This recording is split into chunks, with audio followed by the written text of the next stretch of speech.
Hello, everyone. Welcome to Lecture 2 of SET's Midnight Space Marathon. Have you ever wondered what universe holds beyond the solar system? Do you believe in lives out of this Earth's orbit? Well, if you're curious to know, then today is the day to explore more and get answers for your questions with Lasni Nishankar from the Faculty of Applied Sciences, University of Sri Jayawardhanapura. I hope you will cooperate with the lecturer and make this an interactive session. Please don't hesitate to drop your problems in the chat box. We will look into that. With that being said, I'll hand over the control to Lasni. Over to you, ma'am.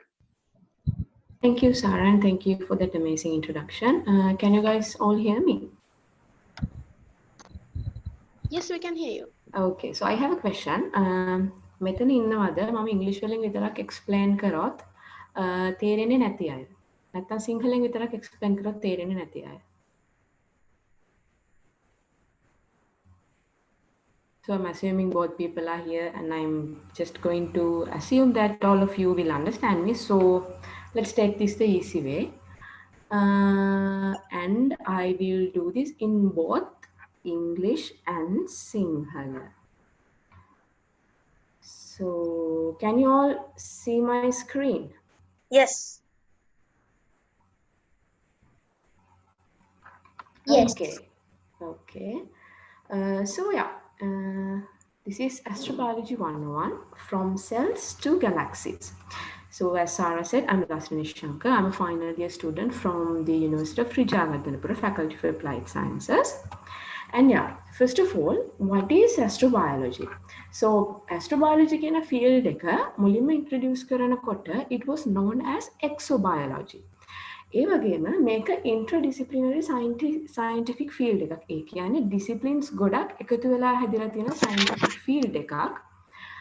මේක origins, early evolution, එතකොට distribution and විශ්වයේ ජීවය තියෙන එකේ පැවතීමේ අනාගතය වගේ දේවල් ගොඩක් වෙන astrobiology වලදී කතා වෙනවා.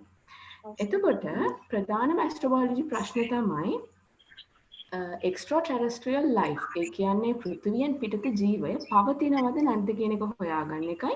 ඒක පවතිනවා නම් humans ලට කොහොමද ඒක detect කරගන්න පුළුවන් කියන එකයි හොයාගන්න එක තමයි astrobiology වල basically prime goal එක.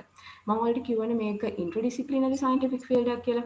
මේකේ molecular biology, geology, chemistry, physics, cosmology and exoplanetology වගේ ගොඩක් fields එකතු වෙලා තමයි astrobiology හැදිලා තියෙන්නේ. ඊළඟට මේ term එක astrobiology කියන term එක මුලින්ම introduce කරලා දීලා තියෙන්නේ Russian astronomer කෙනෙක් Gavril Tikhov කියලා 1953 වල. මේ image එකේ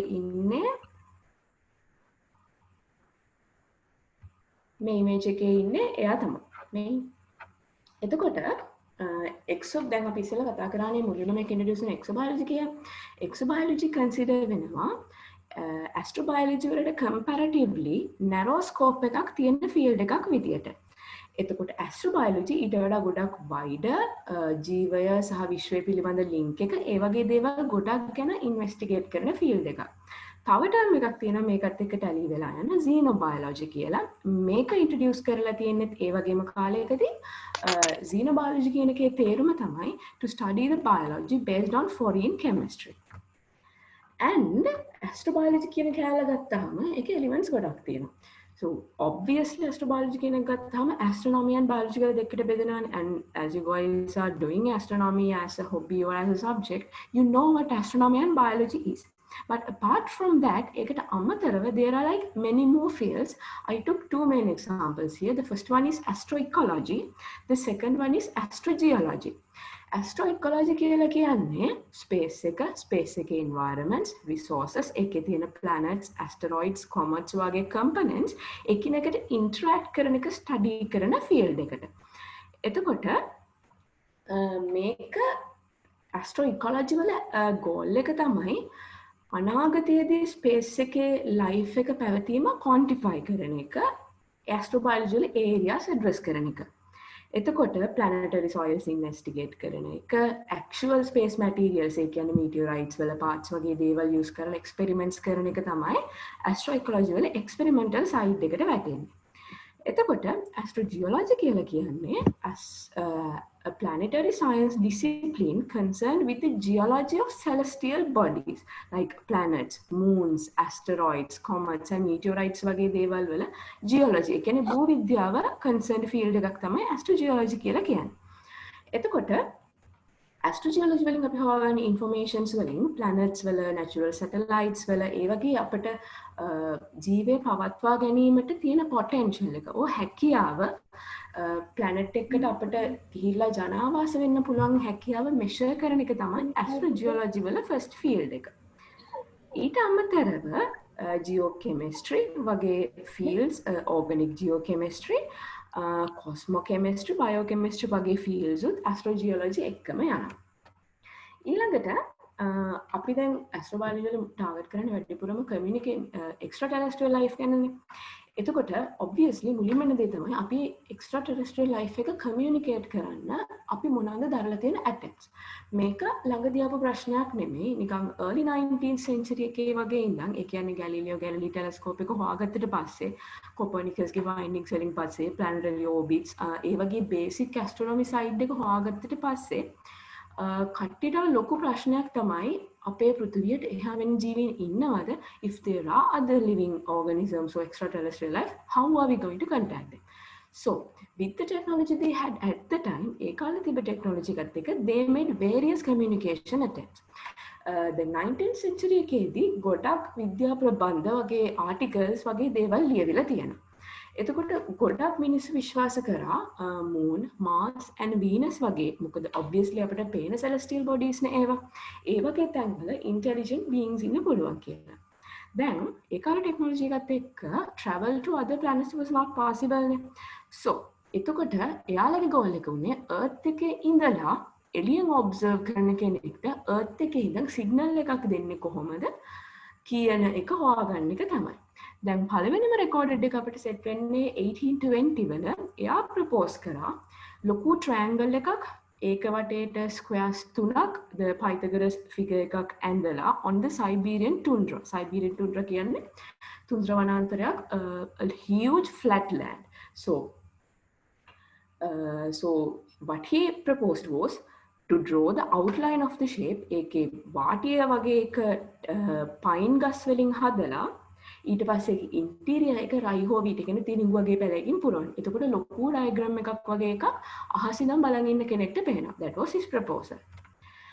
And then Joseph Johann Littrow කියලා එක්කෙනෙක් 1819 වල propose කරා to use Sahara as sort of a blackboard.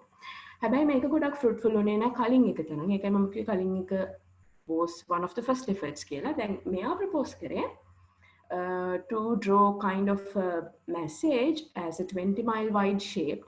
ඊට පස්සේ ඒ message trenches වගේ නිකන් barriers වගේ එකක් දාලා barrier එකකින් shape එක ඇතුළේ වතුරෙන් fill කරලා වතුර උඩට බෝම් තෙල් දාන්න to pour kerosene on the top of the water. Then they are going to set the kerosene on fire. And then because of the water, the kerosene will burn on for a longer period of time. By this method, we could send a different signal every night. If someone was looking at us from space, they would see the message on the Sahara Desert and respond. This is Joseph Johann Littrow. So, like every people, there are like kind of weird people. This is the weirdest case. 1822 වල Franz von Grützein කියලා scientist කෙනෙක් එයා කිව්වා එයා හඳ දිහා බලපුවාම හඳේ තියෙන ලොකු නගරෙකුයි ඒකේ තියෙන agricultural areas වලයි evidence දැක්කයි කියලා. ඒ වුණාට because they had the telescope already now, the astronomers using more powerful instrument මීට වඩා බලවත් instrument use කරපු astronomersලා එයාලා කිව්වා නැහැ ඒක වැරදි කියලා. ඊට පස්සේ මෙයා කිව්වා නැහැ මම දැක්කා evidence of life also on Venus කියලා.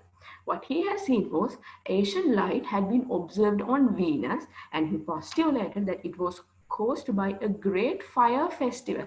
ඒ කියන්නේ Venus වල තියෙන විශාල මොකක් හරි ගින්දර සම්බන්ධ උත්සවයක් Venus වල ඉන්න මිනිස්සු Venusiansලා විසින් එයාලගේ අලුත් emperor සෙලිබ්‍රේට් කරන්න කරපු උත්සවයක් දැක්ක කියලා. ඊට පස්සේ එයා ඒ පොසිෂන් එක ආපහු අරගෙන ආය කිව්වා මේ වීනසියන්ස්ලා වෙන්න පුළුවන් එයාලා ෆාම්වලට හදන්න රේන් ෆොරස්ට් බර්න් කරන ඒ බර්න් කරන එක තමයි එයා ඔබ්සර්ව් කරේ කියලා.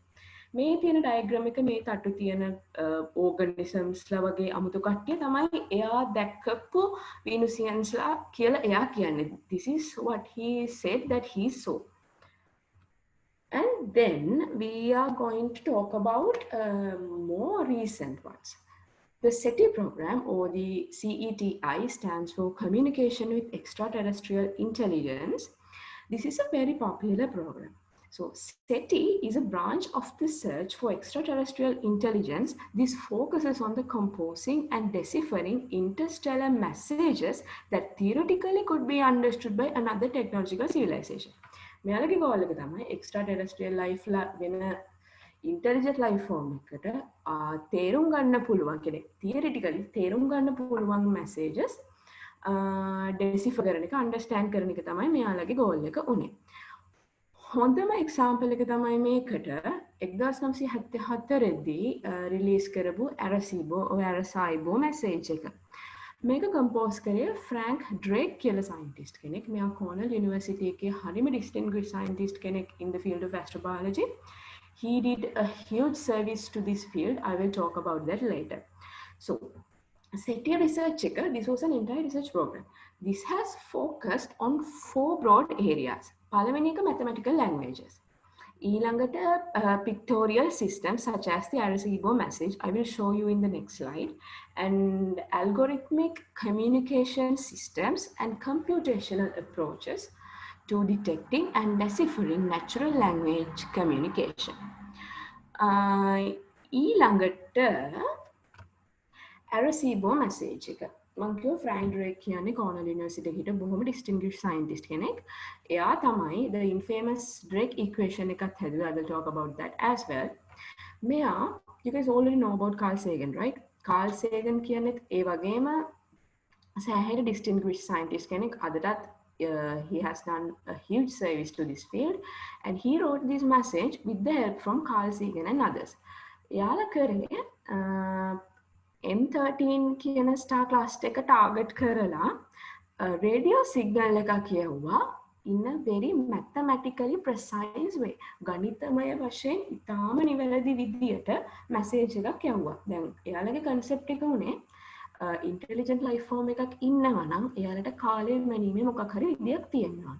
එතකොට ඒ කියන්නේ අපේ ස්ටෑන්ඩඩ්ස් වලට එයාලගේ කාලය නොගියත් එයාලට මැසේජ් එකක් එනකොට ඒ මැසේජ් එකේ සිග්නල්ස් රෙගියුලර් ඉන්ටර්වල්ස් ඒ කියන්නේ මැසේජ් දෙකක් අතර තියෙන ගැප් එක හැම වෙලේම සමානයි නා එයාලගේ කාලමානය මොකක් වුණත් එයාලට තේරෙනවනේ ඒක වියර්ඩ් මැසේජ් එකක් කියලා.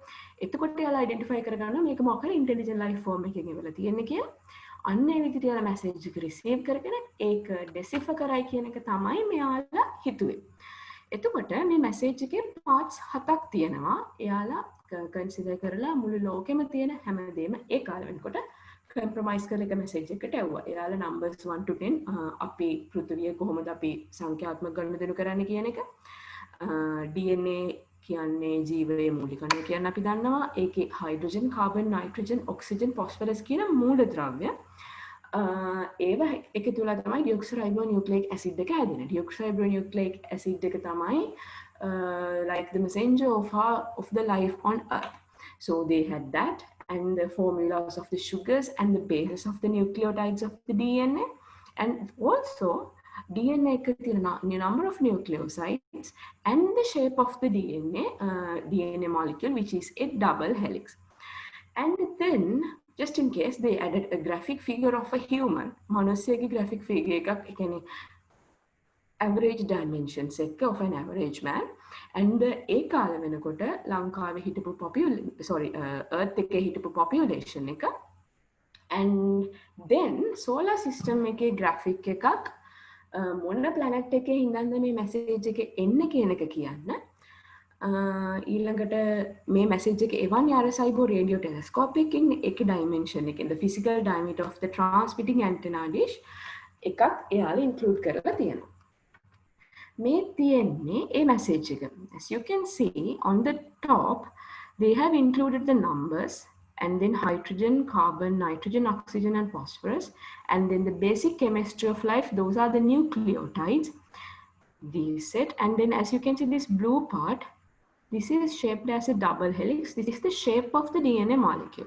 And in the middle, the number of nucleotide pairs in humans, which is 4.3 billion nucleotides. And this is the average shape and size of a human. Here is the indicator for that.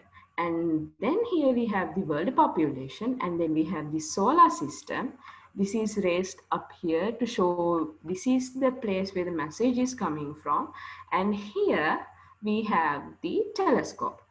So මේ message එක 1673 binary digits මේකේ තිබුණා. එතකොට approximately එක byte 210 කියන්නේ චූටි message එකක් නේ. This was transmitted at a frequency of 2380 megahertz. එතකොට modulated by shifting the frequency by 10 hertz with a power of 450 kilohertz.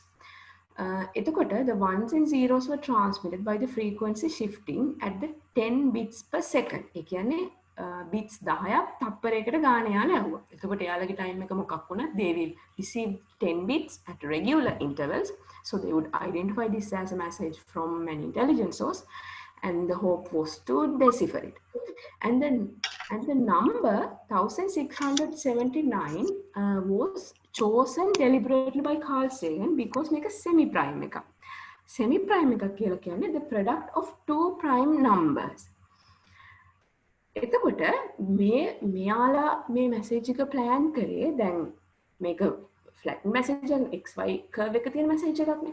එතකොට මේක 73 rows and 23 columns වලට තමයි මෙයාලා initially plan කරලා යවුවේ.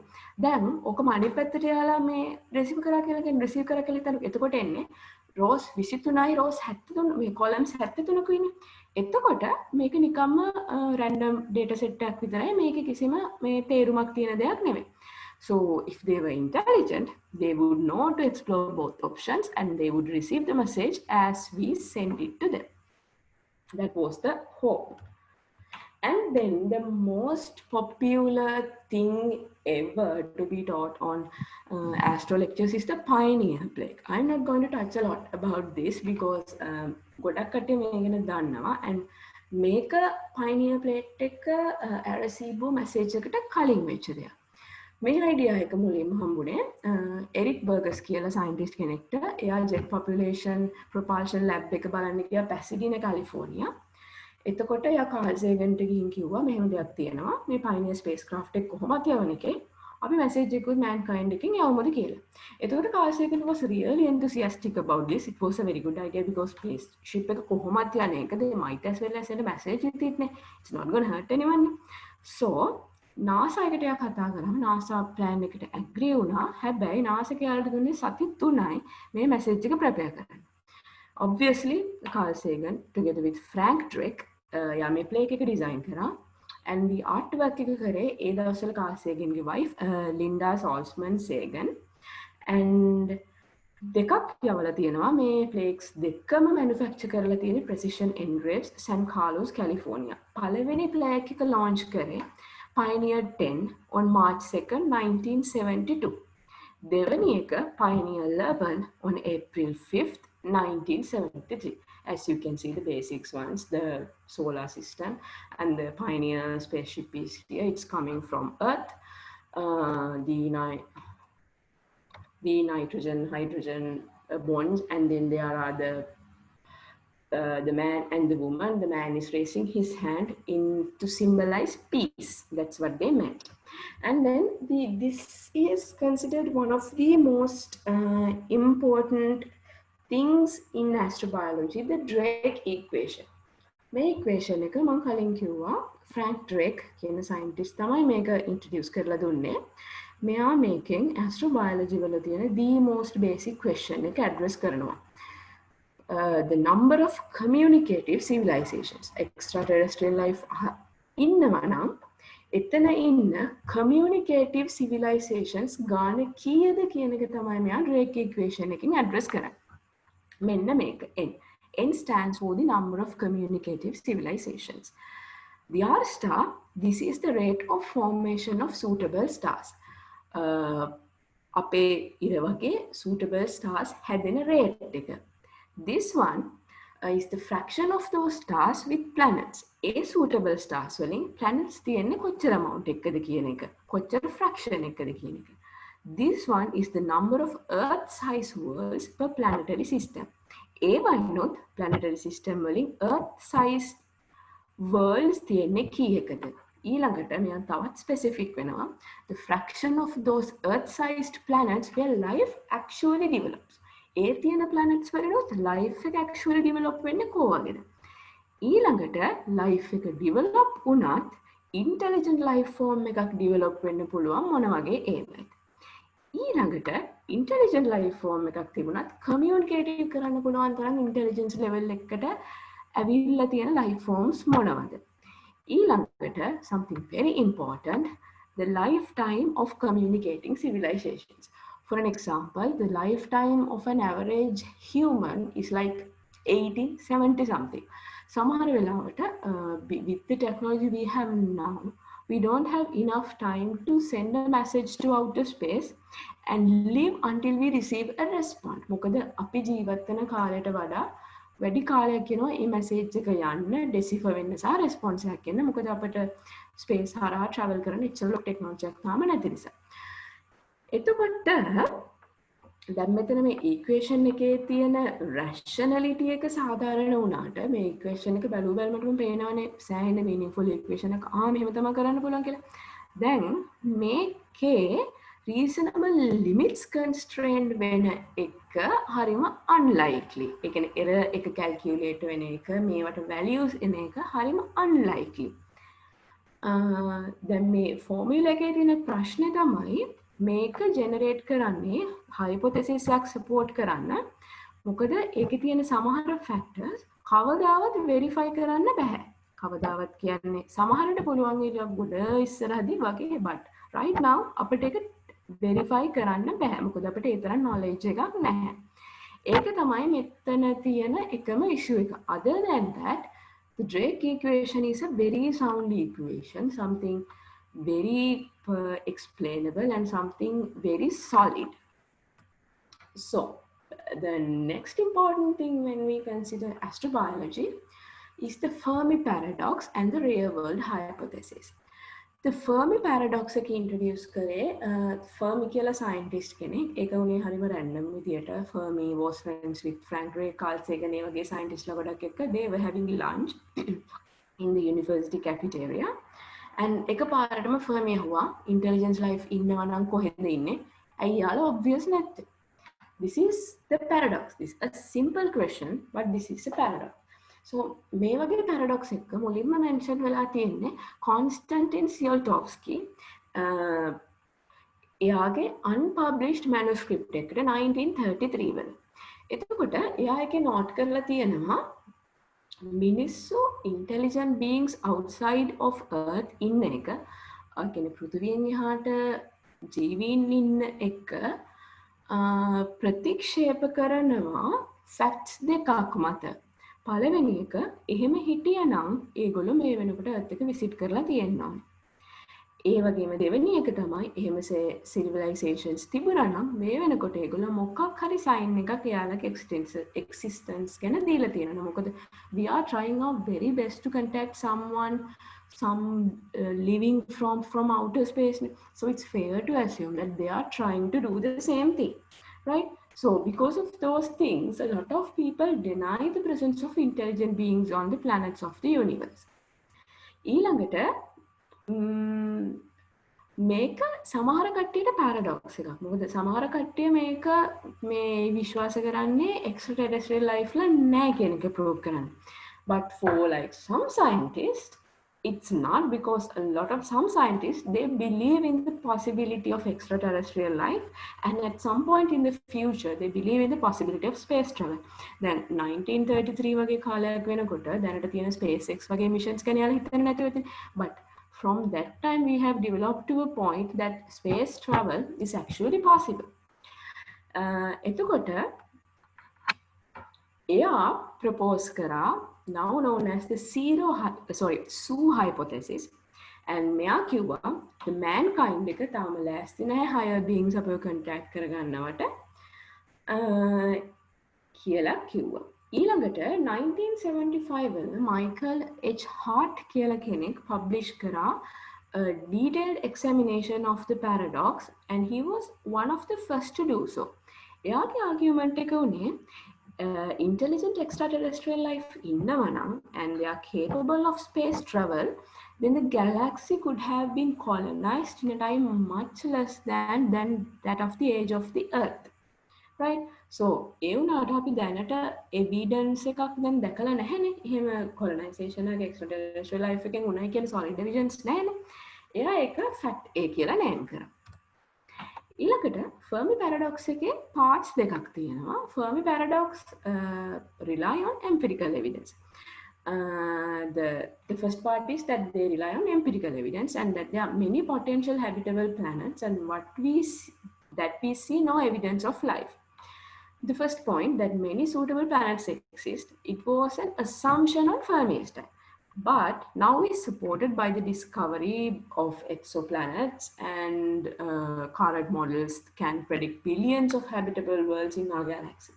And the second part of the paradox is that we see no evidence of extraterrestrial life. Then අපි පළවෙනි part එක, which is the there are many potential habitable planets and we see no evidence of life කියන එක අපි prove කරගත්තා exoplanets හොයාගත්තට පස්සේ. But the දෙවෙනි part එකේ that we see no evidence of extraterrestrial life, ඒක දැනට scientific research වල බොහොම active field එකක්. එතකොට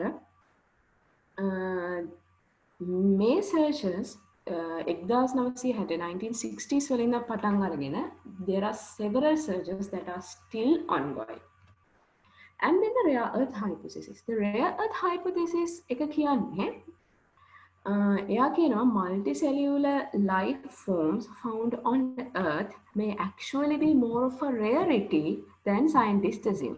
Scientists assume කරනවට වඩා multicellular කියන්නේ බහුසෛලීය ජීවීන් පොළවේ පෘථිවිය හොයාගත්ත එක මේක බොහොම දුර්ලභ වෙන්න පුළුවන් කියලා කියනවා. එතකොට එතනදී Fermi paradox එකට possible answer එකක් හම්බ වෙනවා. දැන් Fermi ගේ ප්‍රශ්න උනේ if extraterrestrial aliens are common, why aren't they obvious? And it is apparently in opposition of the principle of the mediocrity assumed by famed astronomers, again Frank Drake and Carl Sagan and others. So the principle of mediocrity suggests that life on Earth is not exceptional and is more likely to be found on innumerable other worlds. So two sides. Rare earth hypothesis එකේ කියනවා multicellular life forms තියෙන එක අපි හිතනට වඩා rare වෙන්න පුළුවන් කියලා. අනිත් පැත්තට principle of mediocrity එකේදී අපි ඒකම opposite එක කියනවා මේ ගණන් කරගන්න බැරි තරම් life forms හම්බ වෙන්න පුළුවන් කියලා. Then Fermi paradox එකට hypothetical explanations ගොඩක් තියෙනවා. පළවෙනි hypothetical explanation එක තමයි extraterrestrial life is rare or non-existent. ඒ කියන්නේ extraterrestrial life එක දුර්ලභයි හෝ ඇත්තටම නැහැ. දෙවෙනි එක no other intelligent species have arisen.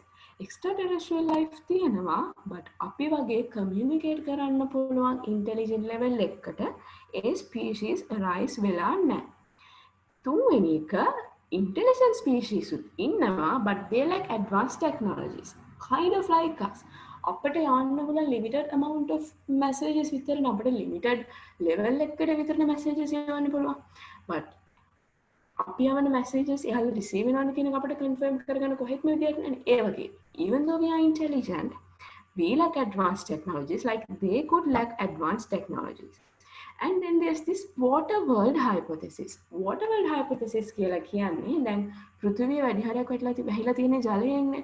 එතකොට ජලයේ ඉන්නවා life forms, පෘථිවිය ගොඩබිම ඉන්නවා අපි වගේ life forms. Because we are on land, අපිට තියෙනවා certain abilities like we walk on 2 feet. We can talk, we can hear. ඒ වගේ වතුරේ ඉන්න ජීවීන්ට වඩා obvious advantages තියෙනවානේ එළියේ ඉන්න අපිට. එතකොට what if the intelligent life forms that are out there එහෙ ඉන්න intelligent life forms එයාලා ඉන්නේ මොකක් හරි වගේ liquid based world එකක නම් එතකොට එයාලගේ physiology සම්පූර්ණයෙන්ම වෙනස් වෙනවා. අපි යවන message එක receive කරන්න පුළුවන් අපි වගේ physiology තියෙන කෙනෙක්ට විතරයි. එයාලට message එක ගියත් එයාලා ඉන්නේ water world එකක වගේ liquidized world එකක නම් ඒ කියන්නේ හිතන්න නිකන් අපි කියන message එකක් whale කෙනෙක්ට රිසීව් කරන්න බෑනේ අපි ගොඩක් වෙන කොච්චර කෑ ගැහුවත් වේල් කෙනෙක්ට ඒක වතුරේ ඉන්න මාළුවෙකුට ඒක ඇහෙන්නේ නෑනේ අන්න ඒ වගේ දෙයක් වෙලා water world එකේ කියලා ඉන්නවා අපිට ඒත් extraterrestrial life identify කරගන්න තාම බෑ. And then the fifth explanation, this is something very interesting. It is the nature of the intelligent life to destroy itself. Again, usually when we become intelligent, we are run by greed, right? For an example, hitana mobile phone again, may month ke update kenakota in like weeks, tawa update එක. And people would update to that. ඒක තව ටික කාලයක් යනකොට තව චුට්ටක් වැඩි දියුණු වෙලා කැම්මයක් ඇඩ් වෙලා මොකක් හරි එකක් අයින් වෙලා මොකක් හරි ඇඩ් වෙලා තව update එක. And where is this updating process going to stop? It is not going to stop until people want things. මිනිසුන් එක එක දේවල් ඕන වෙනකම් this updating process is not going to stop. Then මෙතන වෙන්නේ අපි කොයි හරි තැනකින් පටන් ගන්නවා සිංගල් සෙලියුලර් ඕගනිසම් කෙනෙක්ගෙන් පටන් අරගෙන මේ වගේ හියුමන් කෙනෙක්ට ඇවිල්ලා ටෙක්නොලොජිකල් රෙවොලූෂන් එකක් ඇවිල්ලා ඊට පස්සේ අපි දියුණු වෙලා ගිහිල්ලා it comes to a point that we destroy ourselves. Something like this is explained in a book I read recently. This is not technically educational or religious by any means. It's a kind of a mind reading, time travel something, but I personally believe in things I can't see because අපි දන්නේ නැහැ අපිට පේන්නේ නැහැ කියන අපිට දෙයක් විශ්වාස කරන්න බෑ කියන එකනේ. So I kind of believe in hypnosis. It is called Many Mansions by Edgar Cayce in his book. That book was ඒ පොත තමයි මම කියවලා තියෙන පොත නෙමෙයි. ඒක සම්පූර්ණයෙන් ඉමේජිනේෂන් වෙන්න පුළුවන්. ඒ එඩ්ගා කේස් කියන පුද්ගලයා හදපු කතාවක් වෙන්න පුළුවන්. මොකක් හරි රීසන් එකකට ඒක සාමාන්‍යයෙන්ම ඇත්ත වෙන්න පුළුවන්. We don't know. But it's better to keep an open mind now. So I recommend you guys read that book because that book explains at one part that there was life on Mars long before humans existed, and then they similar like they developed like humans, and then they developed, and then it came to a point that all of them collectively killed the entire planet because the nature of the intelligent life is literally to destroy itself. I don't know, but that is like literally one of the only examples I've read ever. So I seriously recommend you guys that book. If you have time, find Many Mansions by Edgar Cayce. He has some extra weird examples about the lost city of Atlantis as well. So Stephen Hawking, we know Stephen Hawking, එයාගේ external transmission or interstellar communicative phase. එයා කියනවා where knowledge production and knowledge management is more important than transmission of information via evolution, that may be the point at which the system becomes unstable and self-destructs. මොකක්ද ඒකේ තේරුම? දැනුම නිපදවීම, දැනුම manage කිරීම, දැනුම ඊළඟ පරම්පරාවලට යැවීමට වඩා වැදගත් වෙනකොට, ඒ කියන්නේ දැනුම ට්‍රාන්ස්මිට් කරනවට වඩා production and management more important වෙනකොට අන්න ඒ point එකේදී system එක unstable වෙලා ඒක self destruct කරගන්න තැනටපත් වෙනවා. So we are now going to talk about missions to find extraterrestrial life in recent years. The first one I'm going to talk about is the Viking Lander. Viking Lander කියලා කියන්නේ two-phase experiment එකක්. එයාලා දෙකක් යවලා තියෙනවා to carry out 4 types of biological experiments to the surface of Mars in late 1970s. May ඉන්නේ Carl Sagan with one of Viking landers, and this is a close-up image of that. And මේ landersලා robotic arm එකක් use කරලා soil samples එකතු කරා sealed test containers වලට. ඊට පස්සේ මේවා අරගෙන ආවා ආපහු Viking 1 එක මෙයාලා ඩිප්ලොයි කරේ මාස් වල ඉක්වේටර් එක ගාවට Viking 2 further north. Then make a results conclude කරලා නැහැ. Stroke not inconclusive and still disputed by some scientists. So මේක හම්බෙච්ච observations results තාම හරියට confirm කරලවත් හරියට out කරලවත් කොහොම හරි යාළුවෝ experiment එක හරියට තාම conclude කරලා නැහැ. And the second one was another unsuccessful attempt. මේක කරලා තියෙන්නේ British Mars Lander එකක් as part of the European Space Agency ESA. මේක 2003 Mars Express mission එකේ part එකක් විදිහට තමයි කරලා තියෙන්නේ. නම Beagle 2. මේකේ purpose එක වෙලා තියෙන්නේ Mars වල ජීවයේ සලකුණු තියෙනවද signs of lives ඉස්සර තිබුණාද දැනට තියෙනවද කියන එක හොයාගන්න. Beagle 2 බොහොම safely land කරා. ඒ උනාට ඒකේ තියෙන solar panels සුයි telecom antenna එයාට හරියට deploy කරගන්න බැරි වුණා. එතකොට යාට power source එකක් නැති වුණා, message එකක් එවන්න විදියක් නැති වුණා. So Beagle 2 was nearly successful but unfortunately unsuccessful attempt. And XPOS is a multi-user facility. This is not a spacecraft. මේක නිකන් extension එකක් වගේ multi-user facility එකක්. මේක 2008 දී ISS International Space Station එකේ astrobiology වලට dedicate වෙලා තියෙන විදියට තමයි attach කරලා තියෙන්නේ. දැන් මේක develop කරලා තියෙන්නේ ESA එකෙන් European Space Agency එකෙන්. As you can see මේකේ parts දෙකක් තිබුණා, XPOS E and XPOS R. මෙන්න මෙතන තමයි XPOS E එකේ platform එක තිබුණේ. මෙන්න මෙතන තමයි XPOS R එකේ platform එක තිබුණේ. මම කියව එක gadget එකක් වගේ දෙයක් කියලා මේ තියෙන XPOS R එක. මේක external extension එකක් වගේ දෙයක් තමයි International Space Station එකට 2008 දී set කරලා තියෙන්නේ. මේකේ target එක තමයි long term space flights වලට expose වෙලා outer space එකේ low earth orbit එකේ තියෙන organic chemicals and biological samples ලබාගෙන ඒව analyze කරන්න for extraterrestrial life. And then something very popular is the Mars Science Laboratory. Mars Science Laboratory, or MSL, landed the Curiosity rover, something we are all familiar about. එක දැනටත් Mars mission වෙනවා 2011 නොවැම්බර් 26 වෙනිදා තමයි land කරේ. ඒක Gale Crater කියන තැන අවුරුද්දක් nearly වගේ අරගෙන 2012 අගෝස්තු 6 වෙනිදා land කරා.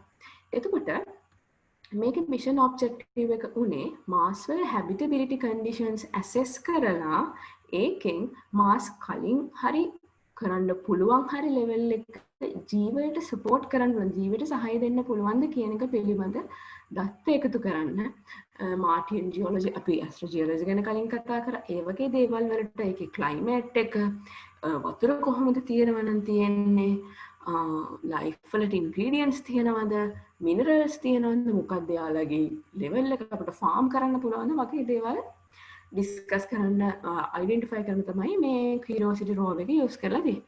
Curiosity rover එකේ life forms තිබුණාද තියෙනවාද කියන එක use කරන්න එයාලා බොහොම basic technique එකක් use කරලා තියෙනවා.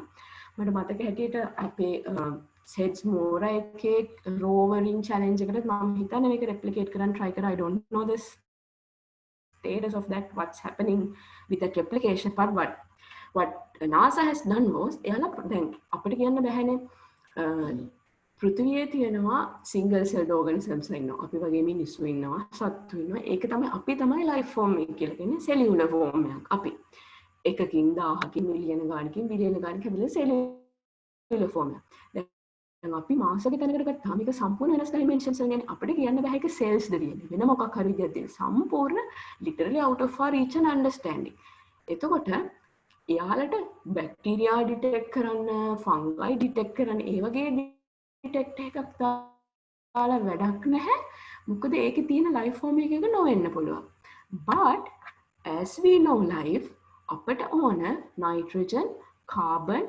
oxygen hydrogen කියන molecules තියෙනවනේ the basic molecules and some others what they did was they designed a probe ඒක soil එකට insert කරාම ඒ වගේ අපිට දැන් දන්න molecules තියෙනවද කියන එක identify කරනවා. එහෙම මොලිකියුල්ස් තියෙනවා නම් ඒකෙන් යාළුවෝ ස්පෙකියුලේට් කරන්න පුළුවන් ඒ කියන්නේ මේ මොලිකියුල්ස් මේ එලිමන්ට්ස් තියෙනවා මේ එලිමන්ට්ස් එකතු වෙලා දැන් we already know that there's water in Mars නේ water තියෙනවා නම් nitrogen තියෙනවා නම් carbon තියෙනවා නම් ඒවා එකතු වෙලා amino acids nucleotides වගේ දේවල් හැදෙන්න පුළුවන් ඒ කියන්නේ there's a possibility of life on Mars ඒක තමයි එයාලගේ hypothesis එක උනේ curiosity rover එකේ and Make was done by Japan. It's called TANPOPO. एक orbital astrobiology experiment එකක් ටිකක් විතර expose E and expose R වගේ. එයාලා potential interplanetary planets අතර transfer of life, organic compounds and possible terrestrial particles of the low Earth orbit තමයි මෙයාලා test කරේ.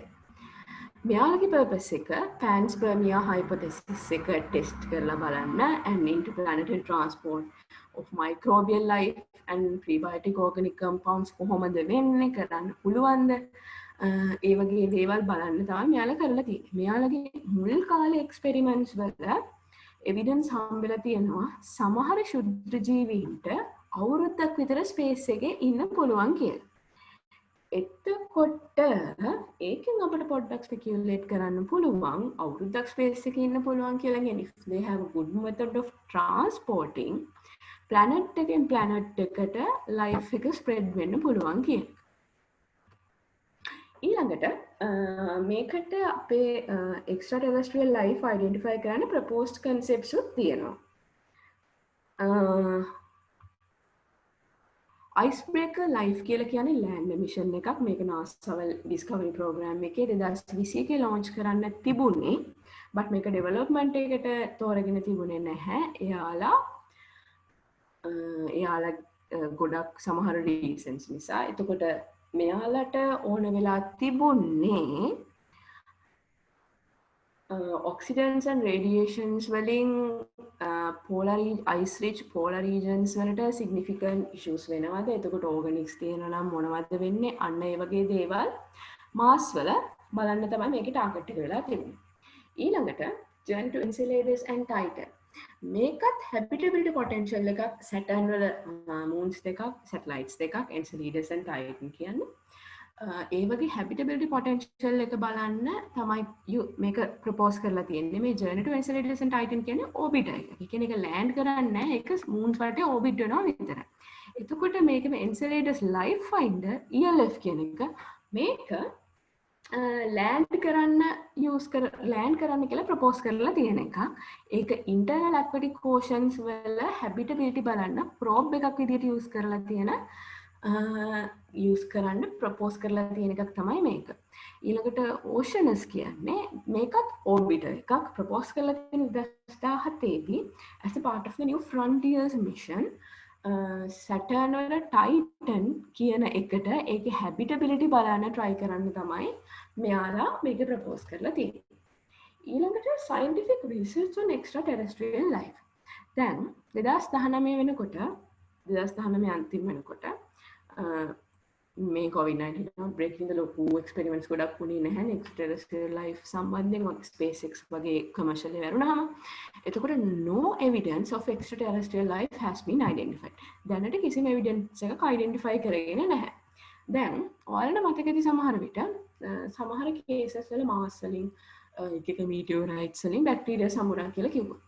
Alan Hills 1884001 meteorite එක මේක Antarctica වල 1984 වල මේ හොයාගෙන තියෙන්නේ origination හොයාගෙන තියෙනවා Mars වලින් කියලා ඒකේ microfossils of extraterrestrial origin ඒ කියන්නේ ශුද්‍ර fossils තියෙනවායි කියලා කියනවා ඒ David McKay and other scientists ලා but ඒක තාම arguments යනවා හරියට මොකද මේ වෙලා තියෙන්නේ කියලා ඒක තාම confirm නැහැ. ඊළඟට Yamato 000593 කියන එක මේක second largest meteorite from Mars. ඒක පෘථිවියේ හොයාගත්තේ 2000 දී microscopic level එකකින් බලනකොට මේකේ පුංචි spheres පුංචි බෝල වගේ carbon rich බෝල හම්බ වෙලා තියෙනවා. ඊළඟට මෙයාලා කියනවා දැන් carbon rich sphere එකක් කියලා කියන්නේ ඒක බයොටික් ඇක්ටිවිටි එකකින් වෙලා තියෙන පුළුවන් කියලා සමහරු කියනවා. එතකොට මාර්තු 5 වෙනිදා 2011 රිචඩ් බී හූවර් කියලා සයින්ටිස්ට් කෙනෙක් එයා කිව්වා සයිනෝබැක්ටීරියා වලට සමාන මයික්‍රෝෆොසිල්ස් හොයාගත්තයි කියලා මේ වගේ මේවා එකකින් මීටියෝරයිට් එකකින් but එයාට ලොකු පබ්ලිසිටි එකක් හම්බුණා. අපේ ලංකාවේ නිවුස් වලත් ගියා මට මතකයි ලයිෆ් එක්ස්ට්‍රාටෙරෙස්ට්‍රියල් ලයිෆ් මාර්ස් වල හොයාගෙන තියෙනවා මෙහෙම ශුද්ධ ජීවීන් ඉන්නවා මෙහෙම කියලා. but NASA නීතිමය විදියට ඔෆිෂියල් විදියට එයාලා කිව්වා එයා හූවගේ ක්ලේම් එකට එයාලා එකඟ නැත. එයාලා එකට සම්බන්ධ නැත කියලා NASA අයින් වුණා. එතකොට American astrophysicist Neil deGrasse Tyson අනුව at the moment life on Earth is the only known life in the universe, but there are compelling arguments to suggest that we are not alone. දැනට life on Earth තමයි එකම life in the universe, and there are compelling arguments අපට බොහොම convincing arguments විශ්වාස කළ හැකි arguments තියෙනවා අපි තනියම නෙමෙයි ඉන්නේ කියන එක පෙන්නන්න. And that's all for the presentation. Thank you guys for being here. So do you have any questions? Is there anything you want me to explain?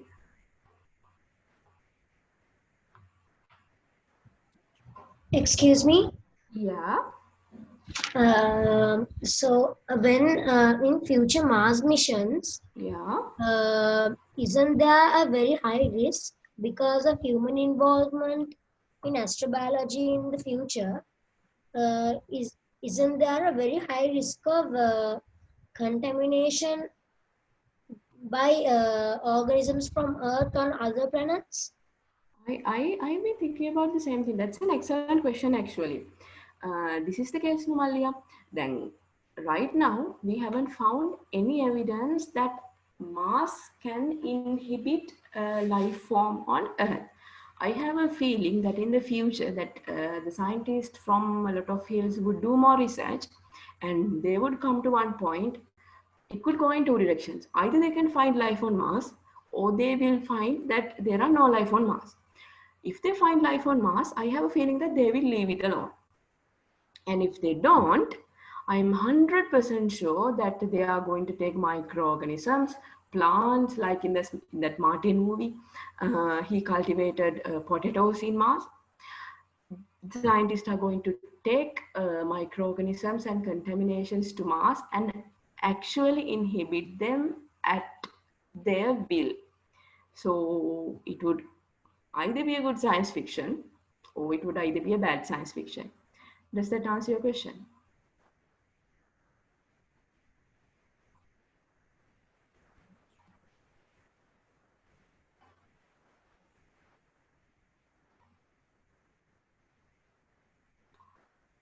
I'm going to assume yes. And anyone else?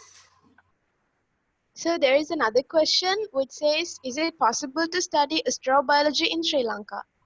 No, unfortunately no. I looked it myself. You can study astrophysics in Columbia University.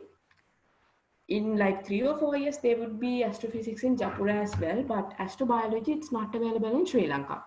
Nangi, if you are interested in astrobiology related careers, there's this page, Astrobiology Careers, in the official NASA website.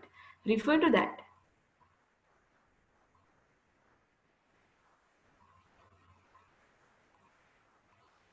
I will send you guys I will add those links to the presentation and send it to you guys, so you guys can see what are the potential careers in the astrobiology field. Currently, we don't have it in Sri Lanka, but if you want to migrate, by all means, go ahead, because astrobiology is going to become a very prominent field in the future.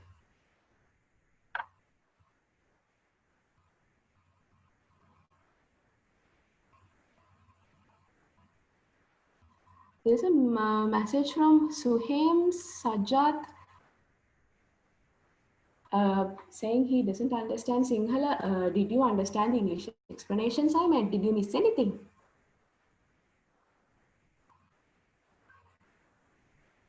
Were you asleep?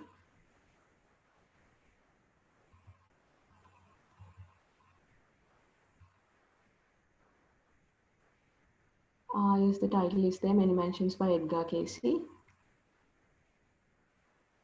What do I think about the Roswell case? I don't know. I'm very skeptical about Area 51, but seeing the things happening in USA right now, seeing the way people react, I think it might as well as be some kind of lie or some kind of imaginary thing they invented to scare other people. On the other hand, if there are intelligent life forms, and if the scientists in Area 51 were able to capture them at Roswell, I think we are going to have a solid chance. Again, it could go in either directions. Either the potential aliens that were captured in Roswell were not smart enough not to be captured by some random humans who are easily killable and who use guns. And on the other hand, they might as well as send the message to space, and in like 20 or 30 years, a huge amount of spaceships would come and destroy the entire planet. We don't know. Is there a faculty of astrophysics? No, it's part of the physics department, I think, as far as I know. I'll ask that. Excuse me. Yes. Regarding communications Yeah. and about the Drake equation, so the lifetime of the civilizations, so doesn't that depend on how the civilization reacts to the great filters, like according to the great filter theory? That's an interesting question. Let me see.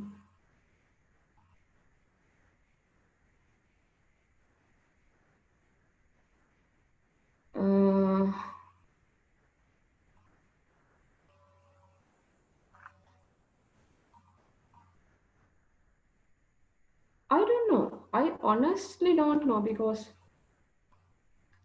we are talking about great filter and in the context of the Fermi paradox, and I don't know. It may happen, it may not happen, it may affect. I'm not so sure about that. Can I check about that and get to you, Mali? Okay, no problem. Okay. Thank you, Amani. Is it a must to choose math stream if you want to learn astrophysics at university? Yes. If you want to learn physics while doing bio, the only place you have is the University of Rajavarnarapura, the polymer combination. And all the astrophysics questions you have, guys, in like 2 or 3 days or tomorrow, I'm not so sure, there's going to be a lecture on Friday. On Friday, done by a physics department student from the Columbia University. They have a very sound astro club and some distinguished scientists in their staff. So all the astrophysics questions and educational astrophysics questions, you can ask them on Friday. It's done by the SEDS University of Colombo. And what do I think about the Bermuda Triangle and Alexa? I'm a huge fan of things I can't believe. So I'm thinking like Bermuda Triangle might actually be something with alien involvement. I don't know.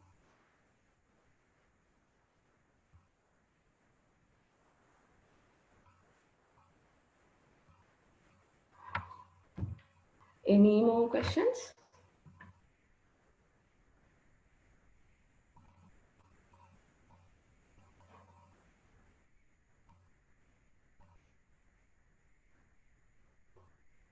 For the Sanjana Malli's question, yeah, because as I told you, like we judge life forms by the level we have here now.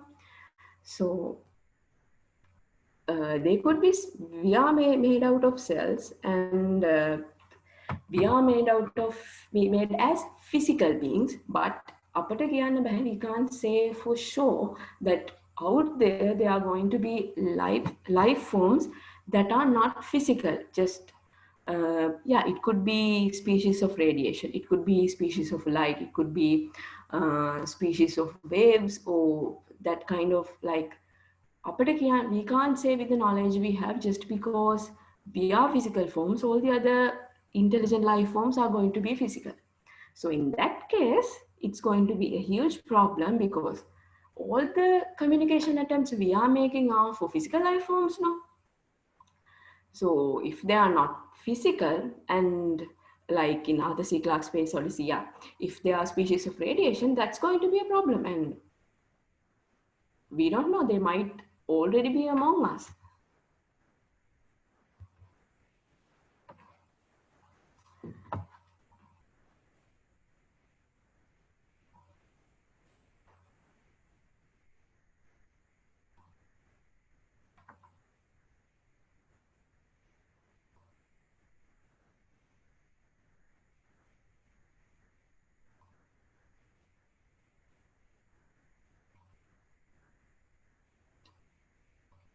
Crop circles. I don't know. Again, I'm a firm believer of the things we can't see. And I have read that in regarding crop circles that they have found some unusual developmental patterns in the areas that were affected by crop circles, like elongated nodes, bent but healthy plants, that kind of thing. So maybe, you know, we talked about the Arecibo message and the 1800s, 1900s attempts of using Sahara Desert and using the tundras as chalkboards. So maybe that is an attempt of extraterrestrial life to communicate with us. They are literally putting messages for us to see out there in the open, and we are still not intelligent enough to decipher them. That might be one explanation.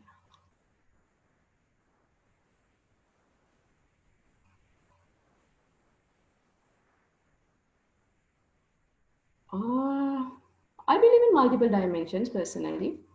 It's more of a question which can be explained with physics. Yeah, it could be possible because recently there was a research finding. I don't remember, I will link that here as well. I think I had the paper. They found that one particle could exist in the same time in two places. So I'm not so sure if they validated that again, but yeah, it could be possible because if one particle can exist in two places at one time, that means it can exist in two dimensions. That means there can be life in another dimension as well.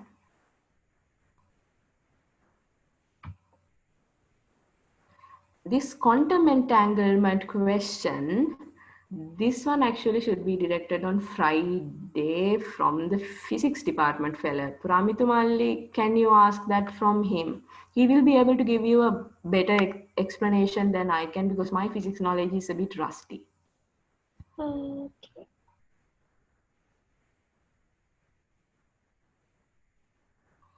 The Giza pyramids, I don't know. Did you know that there's Giza pyramids were located along with the stars of the Orion's belt, I think.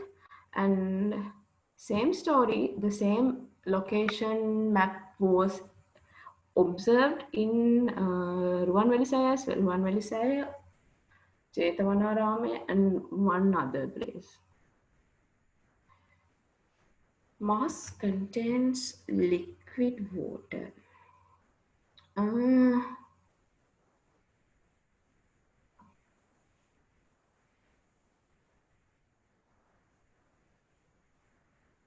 Yeah, maybe.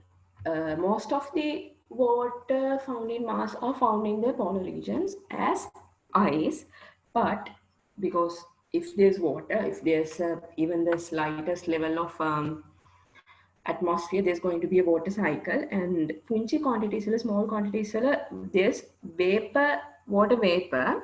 It is considered to have low volume liquid brine in shallow Martian soil. Martian soil ගැඹුරු නැති තැන්වල volume එක චූටි volumes වලින් liquid brines තියෙන්න පුළුවන් කියලා යාලා කියනවා. But solid, those are just observations from orbital spacecrafts and everything. Solid facts are yet to be found about that. The Stargate in Sri Lanka. This is something I am not so familiar with. I am, but there are said to be like 15 Stargates in Sri Lanka. There's this one in the place where Sirisangapur Rajuru donated his head. I don't remember that place exactly. There's one there. I have seen that. And then there's said to be, I'll tell you guys a little story. I went to this astro night in St. Anthony's College in 2014. There were this university Ayala and Akkala there. One Ayya did an astrobiology lecture. He said this, what is that song? That song, apparently that song was written by a guy, a person who was literally the only person to observe the Ruwanwali Sayas Devata Koto, the inside of the Ruwanwali Sayas Devata Koto before it was sealed, and there was a Stargate there. He summarized his observation into that song. I have been trying to decipher that song for like nearly a decade now. I couldn't find that. I couldn't find a meaning of that song, but if you guys can just give it a try, just ask around if that story is true. Can we visit the universe by a Stargate? I think the purpose of a Stargate is not for it to be used as a literal gateway, but to be used as a map of some sort. For a level of technology they had back then, I think that was the purpose, for it to be used as a map. Can we prove that there was water on Mars by trails and marks on Mars surface? No, technically no, because Mars has a very light atmosphere, right? So, and the soil is very light. That means the soil is very lightly packed, not hardly packed like on Earth. So those marks could have been created by wind patterns as well as waterways and other meteorites, solar flares, that kind of thing as well. So just because there are like river-like patterns, we can't speculate that there were rivers there, because the physical conditions in Mars are quite different from Earth.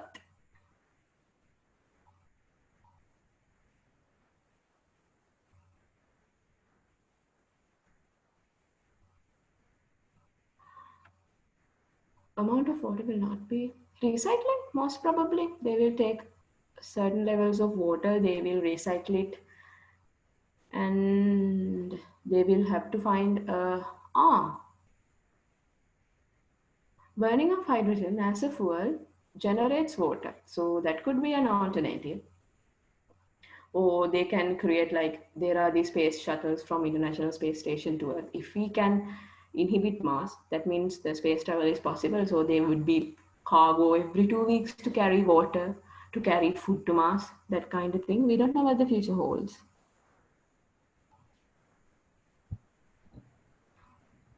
The NASA Astrobiology Unit, I will send you guys a link of that as well, because I only read the basics, and it would be nice if I can give you a much better explanation than what I know right now. So I will put all the links you asked and you can read that. Yeah, King Ravana is not something I firmly believe on. I know, I always say that. Even in this lecture, I said like 3 or 4 times that I believe in the things I can't see. But for me personally, King Ravana is something like the King Arthur and the Round Table. It's just a myth and something we just say because, I don't know. Sometimes I would like to have solid proof like Stargates, and on the other hand, there are things I would like to believe without seeing them. But King Ravana is something even if he was there, I don't think he was that big of a character like the people right now raise him to be.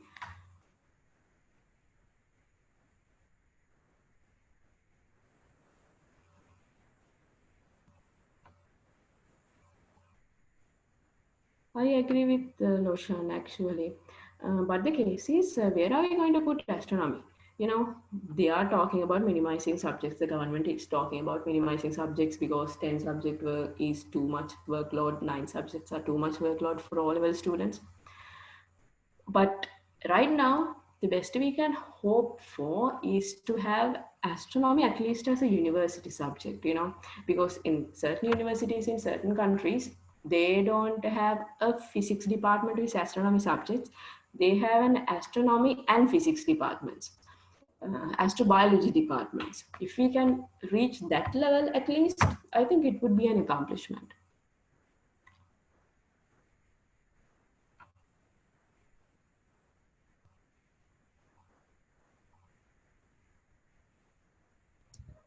Ah, that song's name. I don't remember the beginning. Excuse me. Yes. Uh, could the colonization of a Martian could the colonization of the Martian landscape be Yeah. done without contaminating the Martian? Soil. Atmosphere. Yes. If we wanted to, then yes. Have you heard about the bubble baby syndrome, Maldi? What? The bubble baby syndrome. It's a disease. It's like a very uncommon but yet easily found disease. When the baby is born, his immunity system is either non-existent or very weak. If he was exposed to external conditions or external microorganisms, he would immediately die of an infection. That You know that, story right? about the boy who lived in a bubble. Yeah, it's called the bubble boy syndrome. So if we can reverse that, in the bubble boy syndrome, what they do is preventing external infections from coming inside. Now, if we can reverse that, well, we can technically, we do that. We can reverse that, and we can put on entire colonizations on Mars without harming a single grain of soil on Mars. I think it's possible. If you are bad at physics, I'm bad at physics too. Don't take it too seriously. You love astro so much, continue doing it. You can do astrobiology, you can do molecular biology, you can do literally anything and link that to astro. So I wouldn't worry about that much.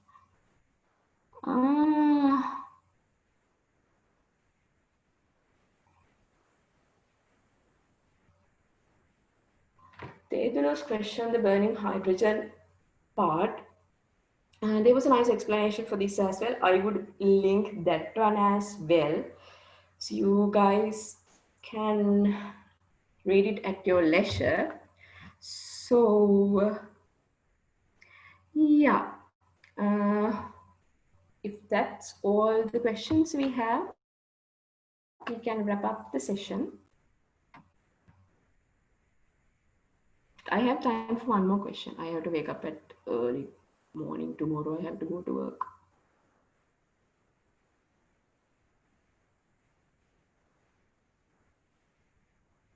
One more question. Excuse me? Yeah. Never mind, there's another question in the chat.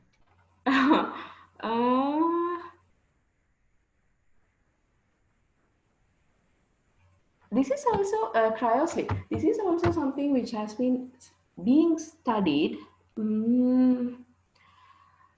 Metabolism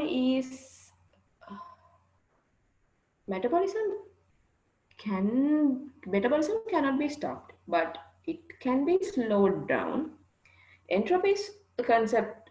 It's a chemical concept entirely different from this case. So surpassing them, I'm not so sure, but for a certain level, yeah, I think we can go to cryosleep because cryopreservation is a common method used in a lot of living cells, like human or animal eggs, animal sperms, human sperms, certain body parts, placenta, stem cells, that kind of living systems, cryopreservation is already done. So if we can implement the same technologies to an entire body, I think it's possible, but there are a lot of ethical issues to be considered when we are talking about scientific research and humans, because අපි හිතන තරම් හැමදේම ලේසි නැහැනේ. ethical issues ටික surpass කරගන්න පුළුවන් වුණොත් I think using science we may be able to do it, assuming that it's already successful on basic level living cells. Yeah, I think it would be we would be able to do that on humans as well. Okay then, so I'm going to stop here.